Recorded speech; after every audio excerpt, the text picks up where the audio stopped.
வெள்ளை நிலவடிக்கும் வெள்ளை ராத்திரியில் கோதை ராதை நடந்தாள். மூங்கில் காட்டில் ஒரு காலம் கசிந்து விட மூச்சு வாங்கி உறைந்தாள். நெஞ்சின் ஓசை ஒடுங்கி விட்டாள், நிழலை கண்டு நடுங்கி விட்டாள்.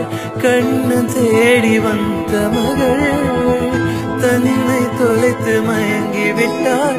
தான் இருக்கின்ற இடத்தில் காணவில்லை. எங்கே எங்கே சொல் சொல். கண்ணென்றும் தந்தி அடிக்க கண்ணாவா கண்டுபிடிக்க.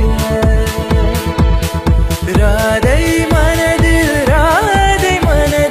என்ன ரகசியமோ கண்ணென்றும் தந்தி அடிக்க கண்ணாவா